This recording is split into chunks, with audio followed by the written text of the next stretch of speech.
Bienvenue dans ce débrief du Psychobook du mois de mai. Le Psychobook, si vous ne savez pas encore ce que c'est donc une lecture commune qu'on fait ensemble. Je vous propose sur Instagram à la fin du mois 3 livres de psychologie et en général sur un même thème et puis vous votez, ce qui fait qu'on lit ensemble un livre. Vous avez choisi pour le mois d'avril le Trauma et le corps, qui est un livre qui parle de l'approche sensorimotrice. L'approche sensorimotrice, c'est une approche de psychothérapie qui a été développée pour traiter les conséquences des traumatismes. Cette approche a été développée par Pat Ogden et le livre a été écrit en partie par elle et ses collaborateurs. C'est un livre dans lequel vous allez retrouver un certain nombre d'éléments liés au traumatisme, donc si vous n'êtes pas familier ni familière avec cette question, vous allez retrouver beaucoup d'éléments dans ce bouquin sur comment le traumatisme impacte notamment notre cerveau, mais aussi notre corps. Parce que c'est ça la grande idée de cette approche de thérapie, c'est qu'il y a des impacts corporels qu'on ne prendrait pas suffisamment en compte dans un certain nombre d'approches de thérapie. Et du coup, c'est un livre qui traite de la manière dont on peut utiliser les sensations corporelles, mais aussi les mouvements corporels, pour pouvoir traiter une partie des conséquences des traumatismes. On n'y parle pas que de corporel, parce que cette approche vraiment prend en compte tous les aspects du traumatisme, simplement elle va y ajouter cette dimension corporelle qu'on ne retrouve pas forcément dans une grande partie des approches de thérapie. Dans ce livre, vous allez retrouver plusieurs idées. Vous allez avoir des chapitres notamment sur le fonctionnement des traumatismes et comment ils vont déréguler notre système de stress, et du coup ce que ça peut avoir comme impact dans nos vies. Et notamment les comportements qu'on va avoir, et notamment les comportements automatiques. Peut-être ça vous est déjà arrivé si vous avez vécu des traumatismes, ou bien si vous connaissez des personnes qui en ont vécu, il peut arriver qu'on ait l'impression, même si on sait que quelque chose ne devrait pas être fait, mais on le fait quand même, c'est plus fort que nous. Et il y a vraiment cette idée dans cette approche-là qu'il y aurait des choses qui seraient automatiques, avec des comportements appris suite au traumatisme. Et donc vous allez avoir tout un tas d'éléments là-dessus, biologiques, et appuyés sur des éléments scientifiques. Vous allez aussi avoir le développement du système de la fenêtre de tolérance, c'est-à-dire comment notre système émotionnel fonctionne et comment il va impacter ensuite ses comportements et les éléments corporels. Et là où il y a des éléments supplémentaires, c'est que on va considérer que le traumatisme va aussi impacter la manière dont on se comporte corporellement, notamment avec les autres, mais aussi la manière dont on va se tenir, la manière dont on va interagir, la manière dont notre corps va se positionner en lien avec divers éléments. Et que si on traite justement ces éléments-là, on va pouvoir changer les choses. Et donc il y a beaucoup d'éléments, d'exercices très pragmatiques qui sont assez intéressants, qu'on peut réutiliser ensuite en psychothérapie. On considère que ces exercices peuvent permettre à travers le corps, en bougeant le corps, et en prenant conscience de ce qui s'y passe, de pouvoir modifier les éléments émotionnels et éventuellement cognitifs associés aux conséquences du traumatisme.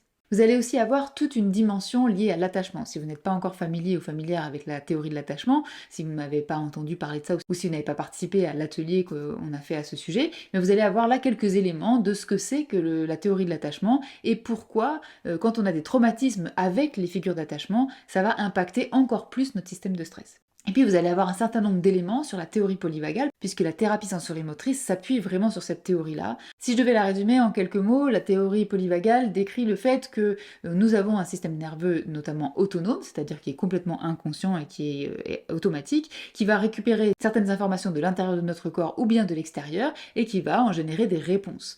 Et il considère que dans notre système nerveux autonome, il y aurait 3 branches différentes, celle qui nous permet de mobiliser notre corps, et celle qui nous permet d'aller vers les autres et celle qui nous fait nous calmer. Et que quand tout fonctionne bien, il n'y a pas de problème. Mais que s'il y a un dérèglement du système de stress, on a un dérèglement du système nerveux autonome, et donc il va y avoir des éléments dans nos comportements, mais aussi notamment corporels, en lien avec notre respiration, avec nos tensions musculaires, qui peuvent nous poser problème et qui peuvent amener à certains troubles. Alors c'est une théorie pour lesquelles il y a des éléments qui sont scientifiques, d'autres qui sont critiqués, et peut-être qu'on fera une vidéo un peu plus détaillée à ce sujet une autre fois, mais en tout cas, la thérapie sensorimotrice est basée notamment sur les éléments qui sont apportés par la théorie polyvagale. Ce qui fait que vous allez en trouver un certain nombre d'éléments dans ce livre-là si vous avez envie de la découvrir avant d'aller peut-être plus loin sur ce sujet.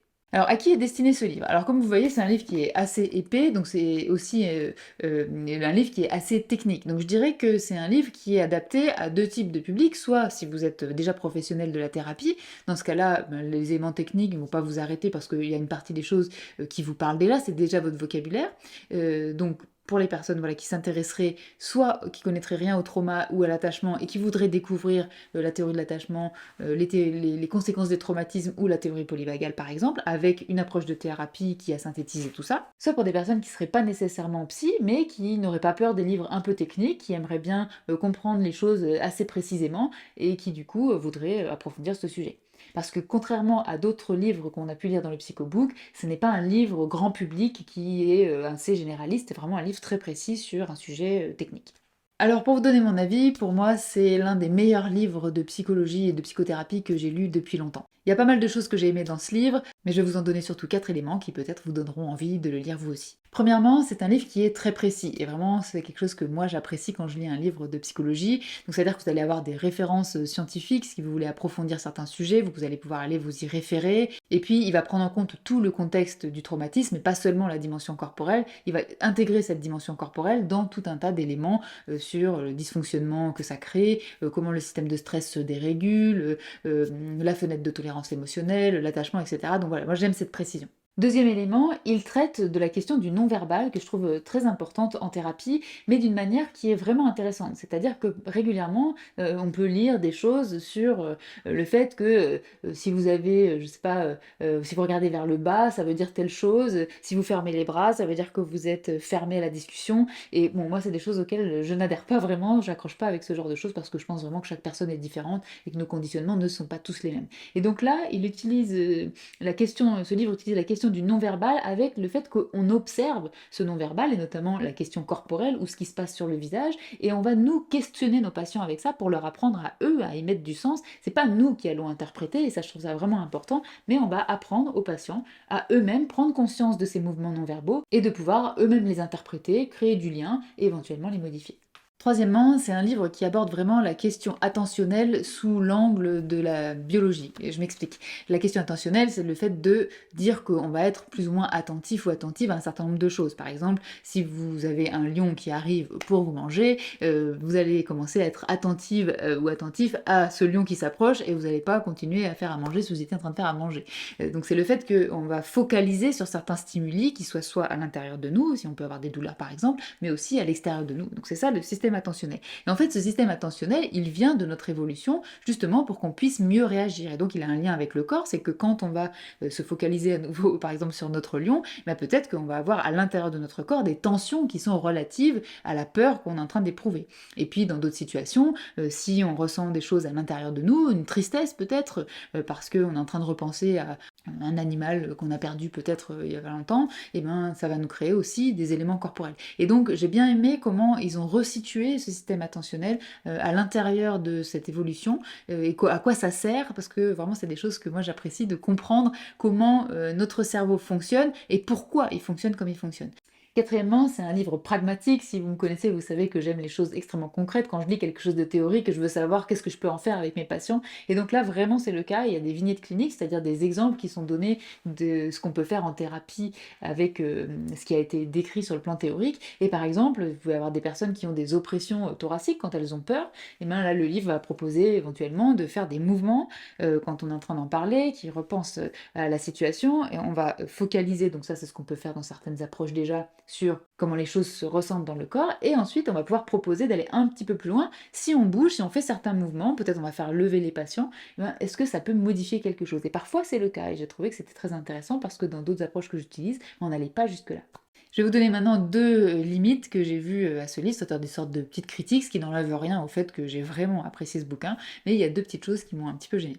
La première chose que j'ai moins aimé, c'est qu'il y a des références extrêmement anciennes. Alors, le livre a été réédité en 2021 et on voit à l'intérieur du livre qu'il y a des petits ajouts qui ont été faits, mais la première édition date de 2006. Et donc, il est à peu près, il est normal qu'on ait des références à des choses qui datent des années 90, même si pour aujourd'hui, ça date un petit peu. Ben, en 2006, c'était adapté. Voilà, quand vous avez des références qui datent d'une dizaine d'années, même parfois plus, c'est pas vraiment choquant. Mais à certains moments, dans le livre, on a des références qui sont vraiment très anciennes, qui vont remonter à 1925.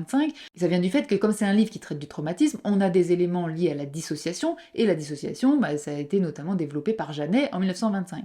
Bon, moi si on m'explique l'évolution d'une théorie et l'histoire d'une théorie, je suis intéressée de connaître des dates aussi anciennes. Maintenant, si c'est pour me faire des citations de ce que se disaient ces personnes, personnellement, je trouve ça moins pertinent parce que pour le coup, bah, il y a des choses qui ont beaucoup évolué, il y a des choses qui ont changé. Si vous avez suivi certains de nos ateliers, vous savez que voilà, il y a des choses qui sont très récentes aussi. Donc voilà, j'ai un petit peu regretté qu'il y ait un peu trop souvent des références à des choses qui dataient soit des années 30, des années 40, 50 parfois. Et là, pour le coup, j'ai trouvé que c'était trop ancien, alors que bah, maintenant, on a un certain nombre de choses, surtout avec la réédition, ils auraient pu faire quelques modifications. Bon, en tout cas, moi personnellement, ça a été un petit peu gênant pour moi.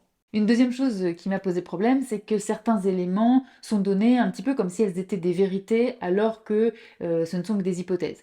Bon, c'est quelque chose qu'on va retrouver dans un certain nombre de livres de psychologie et quand même là, ils sont sourcés, alors on va pouvoir quand même approfondir, mais néanmoins, en ce qui concerne la théorie polyvagale par exemple, il y a des choses qui sont affirmées et moi j'aurais bien aimé qu'on me dise d'où ça vienne ou qu'on précise que ce soit des hypothèses parce que j'insiste, hein, la théorie polyvagale, il y a des choses qui sont critiquées, des hypothèses qui depuis Porges ont évolué et donc c'est pas tout à fait affirmé que ça fonctionne comme ça, comme c'est décrit. Par exemple, il y avait une phrase qui faisait référence à l'activité masturbatoire chez les nourrissons. Bah, moi j'aurais bien aimé qu'on me décrive en quoi ça c'est une vérité. Pour moi c'est pas vraiment le cas. Ou alors si je le sais pas, bah, j'aimerais bien pouvoir aller vérifier et là pour le coup c'était pas sourcé.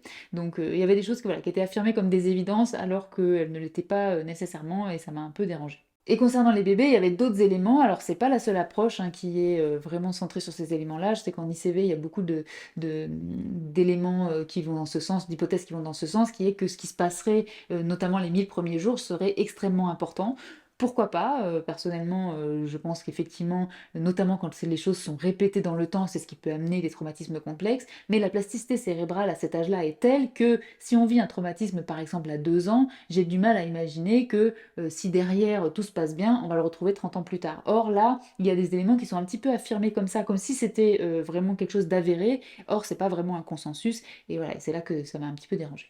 Donc voilà ce que je vous ai décrit, donc c'est le trauma et le corps, qui décrit l'approche sensorimotrice, qu'est-ce que c'est, comment on peut traiter les traumatismes avec, comment il y a selon cette approche-là une dimension corporelle importante dans les conséquences de traumatisme et comment on peut utiliser du coup le corps pour aussi traiter ces traumatismes en n'oubliant pas cette dimension-là qui est parfois, selon les auteurs, oubliée dans d'autres approches. Si vous l'avez déjà lu et que vous voulez nous en faire des retours dans les commentaires, bah, n'hésitez pas aussi, que vous soyez d'accord ou pas avec moi d'ailleurs.